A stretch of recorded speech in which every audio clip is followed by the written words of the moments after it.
हर हर महादेव। नमस्कार आप सभी दर्शकों को, आप सभी का स्वागत है हमारे चैनल शुभम वशिष्ठ जी में। यदि आप मेरे चैनल में पहली बार आए हैं तो चैनल को सब्सक्राइब करना ना भूलें, वीडियो को लाइक करें और अधिक से अधिक शेयर करें, जिससे और भी लोगों को ज्योतिष का लाभ प्राप्त हो सके। यदि जन्म कुंडली में एकादश भाव में राहु ग्रह विराजमान हो तो जातक को जीवन पर्यंत धन का अभाव नहीं रहता है। धन प्राप्ति के योग सदैव उसके जीवन में बनते रहते हैं। धन प्राप्ति के मार्ग सदैव उसके लिए खुले रहते हैं।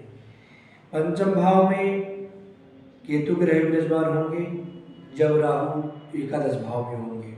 क्यों?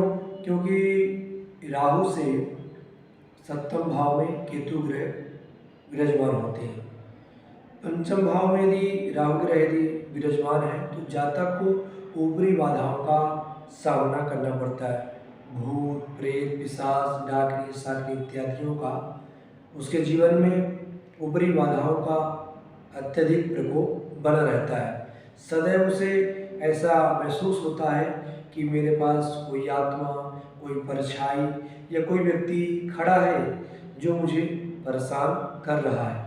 यदि पंचम भाव में केतु ग्रह विराजमान हो तो ये योग जो है और अत्यधिक प्रबल स्थिति में तब होता है जब पंचम भाव में केतु ग्रह हो और केतु ग्रह के ऊपर पापक ग्रहों की दृष्टि हो, जैसे सूर्य, शनि, मंगल। ये तीन ग्रहों में से किसी एक ग्रह की दृष्टि केतु ग्रह के ऊपर यदि हो तो यह योग अत्यधिक प्रभावशाली हो जाता है। जातक जीवन पर्यंत ऊपरी बाधाओं से ग्रसित रहता है। जीवन में उसे ऊपरी बाधाओं का बार बार सामना करना पड़ता है।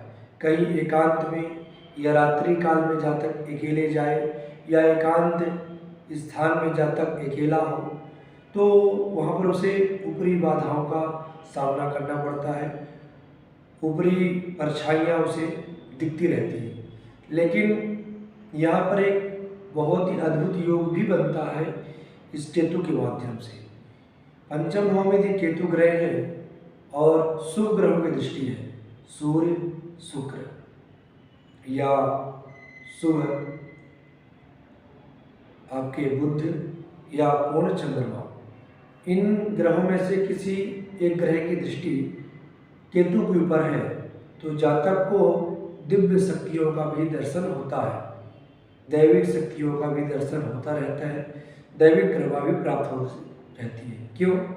क्योंकि जो पंचम भाव है वो जन्म कुंडली के अनुसार देवताओं का भी भाव कहा जाता है, इष्ट देवता का भी भाव कहा जाता है। जातक के कौन से देवता इष्ट होंगे, किस देवता की आराधना करें, कौन से देवता उसके इष्ट होंगे, ये सब कुछ पंचम भाव से विचार किया जाता है।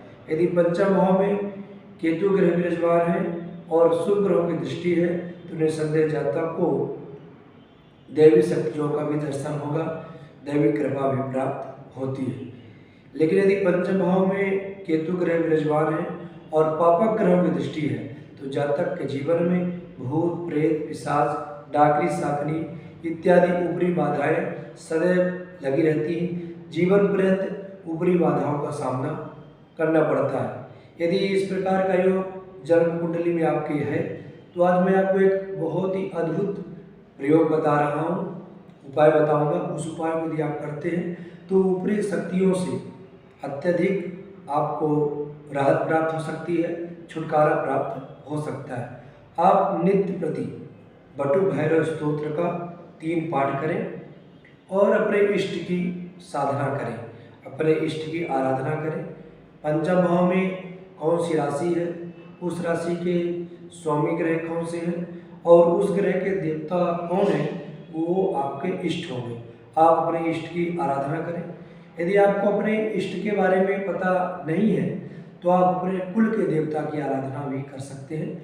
कुल के देवी देवताओं की आराधना करें, बटु भैरव स्तोत्र का पाठ करें। निस्संदेह आपको ऊपरी बाधाओं से राहत प्राप्त होगी और आपके जीवन में खुशहाली आएगी और आपके जीवन में देवताओं की भी कृपा प्राप्त होगी।